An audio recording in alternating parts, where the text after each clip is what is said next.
Saudara-saudara, bro dan sis, jangan sampai kita terpecah belah. Salam toleransi NKRI harga mati.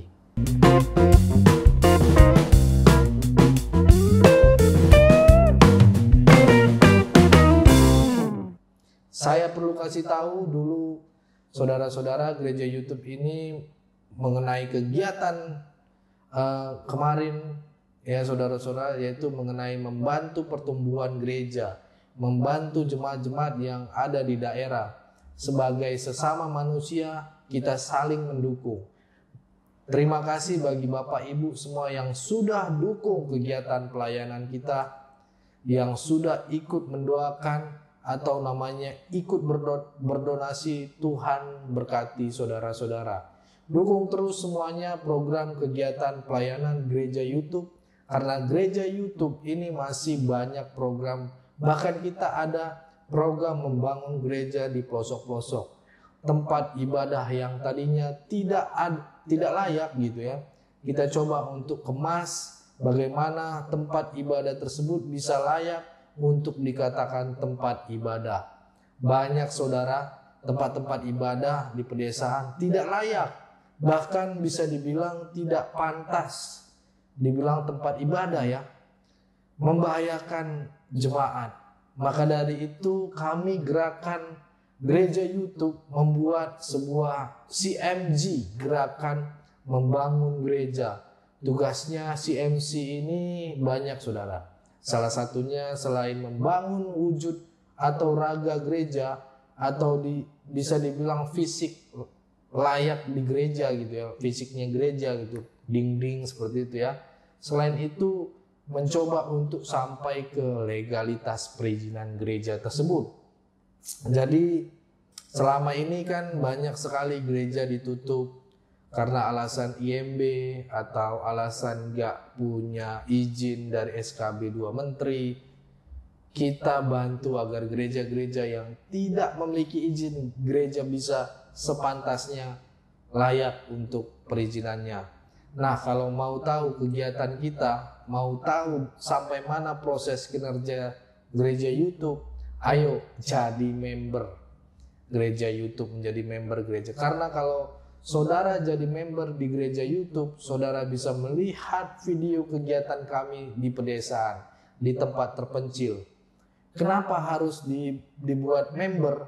Karena kita khawatir juga saudara disalahartikan dan disalahgunakan oleh orang yang tidak bertanggung jawab.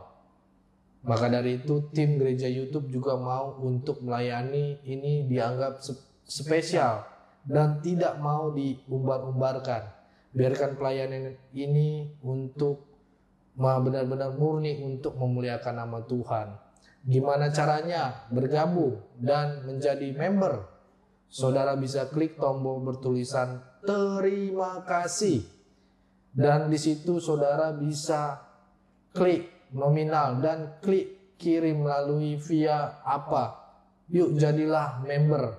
Kalau sudah jadi member, saudara berarti sangat mendukung dan ambil bagian dalam semua pelayanan di gereja YouTube.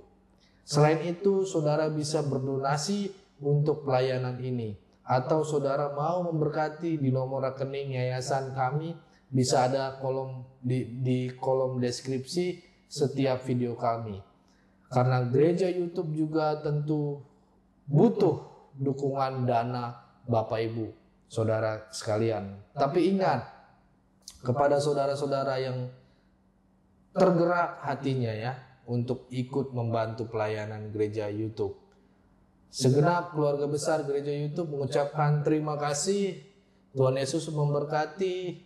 Saudara-saudara, ada yang nanya berapa bisa dukung untuk kegiatan pelayanan kita di daerah ini. Saudara-saudara, untuk mendukung berapapun bisa. Di sini ayo bergandengan tangan. Mau 5.000 bisa, 10.000 bisa, 20.000 bisa, dan seterusnya. Tentunya akan sangat berdampak bila pada akhirnya kita sama-sama melakukannya. Ya, sama-sama bergandengan tangan. Jadi, mari Bapak Ibu, saudara gereja YouTube, mari dukung. saya percaya apa yang ditabur oleh Bapak Ibu tentu akan Bapak Ibu dapatkan sendiri. Seperti yang Alkitab katakan bahwa tak pernah orang yang rajin memberi menjadi miskin, justru akan menjadi berkat banyak orang. Dan pastinya tiada berkesudahan Bapak Ibu dan saudara-saudara gereja YouTube tidak mengalami kekurangannya, karena sumber berkat itu Tuhan sendiri. Dan tentu orang yang sering memberkati juga akan senantiasa diberkati, karena Alkitab bilang barang siapa yang menabur kepadanya pun juga akan diberikan tuaian. Dia juga akan menuai. Ingat, menabur banyak, menuai banyak. Menabur sedikit, menuai sedikit. Saudara-saudara gereja YouTube, tapi poin pentingnya adalah apa yang bisa kita buat, apa yang bisa kita bangun, apa yang bisa kita bantu, itulah yang paling penting. Mari saling bahu-membahu untuk pelayanan ini. Oke, Bapak Ibu, Saudara, gereja YouTube semuanya itu mengenai kegiatan GMG, Gerakan Membangun Gereja. Kalau saudara tempat gereja atau saudara punya gereja belum layak 50% paling tidak, dan gereja itu ada di sekitar saudara, saudara bisa infokan ke kami atau hubungi nomor yang ada di deskripsi. Nanti tim kita akan follow up, karena sudah ada beberapa gereja sudah kita laksanakan juga. Jangan malu, karena ini demi kebaikan kita bersama, demi nama Tuhan dimuliakan. Kalau ada yang tanya dari mana sumber dananya, Tuhan pasti sediakan. Tuhan pasti pertemukan orang-orang baik, orang-orang yang mau memberi dan menjadi berkat. Sebenarnya sudah ada beberapa yang kita pegang juga, jadi jangan malu saudara. Infokan langsung biar kita follow up. Kalau gereja itu layak, kalau gereja itu layak, kita juga senang ya. Apalagi makin banyak gereja bertumbuh. Ayo kita gunakan platform gereja YouTube ini untuk menyalurkan dan menjembatani gereja-gereja kecil di pedesaan. Gereja-gereja yang belum layak, sebisa mungkin kita layakkan. Itulah program tahun ini dari gereja YouTube. Kalau tahun kemarin kita memang temanya penuaian jiwa, tapi kalau jiwa sudah dicari tapi tempatnya tidak ada, ya sama aja omong kosong ya. Maka dari itu kita terus bergerak dan berjalan untuk terus maju dan berkembang. Ayo jadi berkat, ayo berdampak, jangan cuman buat sekedar tontonan, tapi bisa jadi tuntunan. Persatuan Gereja-Gereja di Indonesia atau PGI memprotes pemaksaan berjilbab di sekolah negeri. Pernyataan ini keluar setelah PGI menerima kedatangan Elianus Hia. Elianus adalah ayah siswi non-muslim SMKN 2 Padang bernama Jenny Cahyani yang dipaksa memakai jilbab di sekolahnya pada 2021 yang lalu. Pemaksaan ini sempat ramai diberitakan karena Elianus tidak terima atas kewajiban diskriminatif itu. Ketika berita perlawanan Elianus terangkat bahkan oleh media nasional, Kementerian Pendidikan pun turun tangan dan memaksa SMKN 2 Padang mencabut pemaksaan itu. SMKN Padang akhirnya patuh pada teguran dari pusat. Sejak mencuatnya kasus perlawanan Elianus, banyak siswi non-muslim di Padang mengikuti langkah yang sama. Namun masalahnya selesai itu giliran Elianus yang diteror. Dia mendapat ratusan ancaman melalui WhatsApp dan Facebook. Keluarga Elianus bahkan diminta keluar dari Sumatera Barat. Bisnis AC-nya pun diboikot. Elianus kehilangan ratusan pelanggan. Dia juga terpaksa menjual rumah agar bisa menyambung hidup. Jenny sekarang sudah lulus SMA, tapi kejadian itu menyisakan trauma yang mendalam. Keluarga Elianus harus mengalami tekanan psikologis, sosial, dan ekonomi. Karena tak ingin jatuh korban yang sama, Elianus pada 15 Agustus yang lalu mengadu ke PGI dengan didampingi Human Rights Watch. Pemaksaan siswi untuk berjilbab ternyata masih berlaku di Padang. Karena itulah PGI mengeluarkan 4 sikap tentang aturan diskriminatif itu. Pertama, PGI sangat menghormati atribut keagamaan termasuk jilbab, namun seharusnya tidak boleh ada unsur pemaksaan terlebih bagi siswi non-muslim. Kedua, PGI meminta Presiden Joko Widodo memberikan perhatian khusus pada pelanggaran HAM termasuk pemaksaan jilbab pada siswi non-muslim. PGI sangat khawatir kalau hal ini tidak segera diatasi, maka pelanggaran ini akan terus terjadi secara masif dan terstruktur. Ketiga, PGI juga meminta Menteri Dalam Negeri segera mencabut peraturan daerah yang mewajibkan jilbab tanpa mempertimbangkan keragaman agama. Dan yang terakhir, PGI meminta kepada semua kepala daerah di Indonesia untuk menghentikan semua regulasi yang diskriminatif dan melanggar hak asasi manusia. Apa yang terjadi di Padang ini memang memprihatinkan.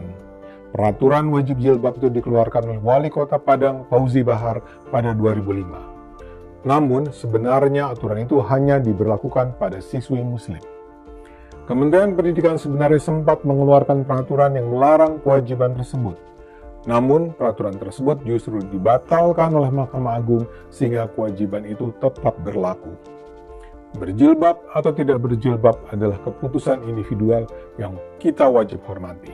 Pemaksaan ataupun pelarangan berjilbab tidak bisa diterima karena merupakan pelanggaran hak asasi manusia. Tolak kewajiban berjilbab. Ketua Pergerakan Indonesia untuk Semua, PIS, Ade Armando, meminta Menteri Pendidikan, Kebudayaan, Riset dan Teknologi, Menteri Dalam Negeri, pemerintah daerah, dan Dinas Pendidikan memastikan perlindungan bagi seluruh siswi di sekolah negeri dan pegawai negeri sipil, PNS, agar tidak dipaksa memakai jilbab dengan alasan apapun. Laporan Human Rights Watch Indonesia 2022 menunjukkan saat ini aturan berjilbab ada di setidaknya 24 provinsi di Indonesia. Kewajiban ini diberlakukan di sekolah negeri, sejak SD sampai SMA, serta juga di lembaga-lembaga pemerintahan. Laporan tersebut menunjukkan bahwa tidak sedikit warga yang merasa tertekan, terteror, dan trauma karena dipaksa memakai jilbab, kata Ade pada Kamis, 4 Agustus 2022, di Jakarta. Sebagian siswi yang tidak mau berjilbab dipaksa mengundurkan diri dari sekolah. Sementara sejumlah PNS perempuan, termasuk guru, dokter, kepala sekolah dan dosen kehilangan pekerjaan mereka atau terpaksa mengundurkan diri. PIS percaya setiap siswi berhak memakai seragam sekolah yang dikehendakinya selama tetap menjaga kesopanan dan sesuai dengan aturan yang berlaku. PIS juga percaya tidak boleh ada pemaksaan jilbab bagi para PNS, ujar Ade. Pemaksaan pemakaian jilbab adalah pelanggaran hak asasi manusia. Karena itu, PIS mendesak Menteri Pendidikan, Kebudayaan, Riset dan Teknologi, Menteri Dalam Negeri, dan Menteri Agama bersama-sama melahirkan keputusan baru pengganti Surat Keputusan Bersama, SKB, 3 Menteri yang pernah diterbitkan pada Februari 2021. SKB yang ditujukan untuk melindungi siswi di sekolah negeri dari pemaksaan pemakaian jilbab itu memang ditolak Mahkamah Agung pada Mei 2021. Namun dengan semakin banyaknya korban pemaksaan jilbab berjatuhan, sudah saatnya pemerintah melakukan langkah-langkah lanjutan untuk melindungi siswi di sekolah negeri. Demikian pula, PIS mendesak Kementerian Dalam Negeri membatalkan berbagai keputusan daerah yang memuat pemaksaan berjilbab. Kementerian Dalam Negeri berhak membatalkan keputusan daerah yang bertentangan dengan undang-undang nasional dan konstitusi. Berjilbab atau tidak berjilbab adalah pilihan yang harus dihormati dan dilindungi, tegas Ade. PIS berharap pemerintah mau mendengar. Itu yang bisa saya sampaikan. Terima kasih, salam toleransi, Tuhan Yesus memberkati kita semua. God bless.